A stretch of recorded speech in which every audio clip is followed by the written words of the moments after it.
loves every part of it, but there is one place he enjoys more than any other: the forest.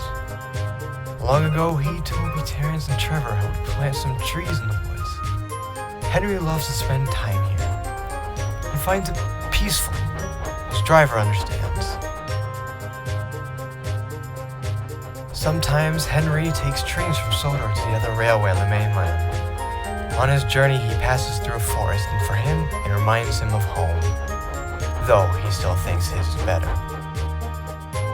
One day, Henry had finished one of these journeys and was resting in a shed when his driver and fireman walked up to him. "There's a storm coming," he said to Henry.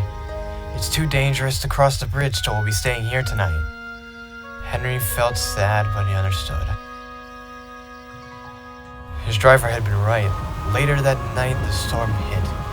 The wind howled and whistled, and the rain pelted against the roof of the shed. Henry sat in the shed and remembered the storm that had destroyed his forest back on Sodor all those years ago, but soon fell asleep. That morning, his driver came to see him.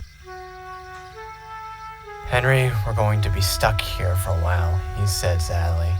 "The bridge has been destroyed in the storm, and most of the ports suffered the same." "Oh dear, I shall be stuck in the shed until the bridge is repaired," Henry said sadly.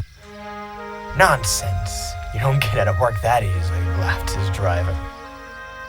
"I have talked with the railway manager, and he's agreed to let us help with the repairs."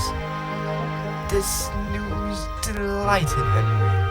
It made him very happy. He almost forgot how sad he had just been. Henry would work hard. Hard enough, he made the other diesels a bit jealous.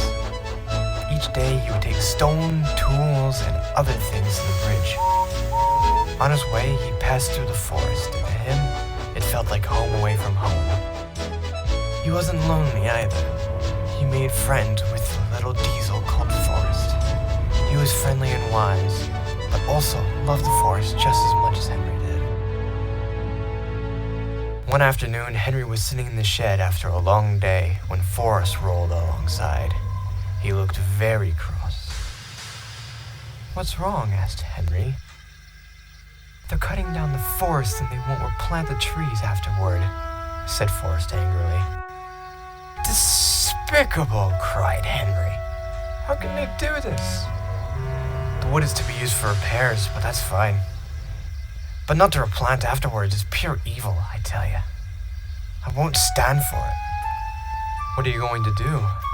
asked Henry, worried about what Forrest might do.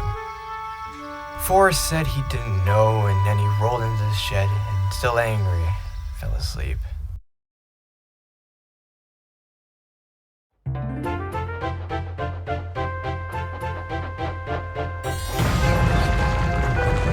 "What was that?" asked Henry. "I don't know," replied his driver, "but we should go see if anyone needs help." Henry made his way forward down the hill.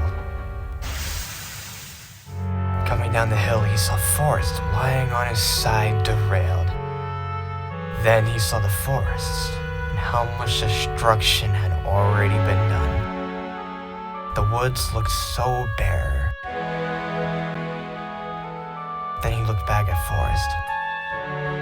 "Did he do this on purpose?" Henry thought to himself. Later that night, Henry sat in the shed with Forrest next to him. He wasn't badly damaged, but his repairs would take a while. Forrest sat in the shed but was smiling. Henry asked why. "The driver says they won't cut down any more trees.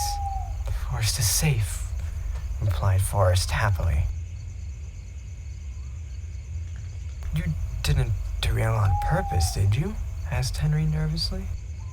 "Of course not," Forrest snapped. "Though I do understand why you would ask. No, I was distracted by my anger and the trucks took full advantage of it. Secretly, if I saw one, I would thank them, as that crash destroyed the equipment the men needed. It's now cheaper to get wood someplace else than to replace the damaged tools." The two engines slept happily in their shed. Henry would continue to help with the repairs, and a week later, the bridge was repaired. Henry said goodbye to Forrest and left for Sodor.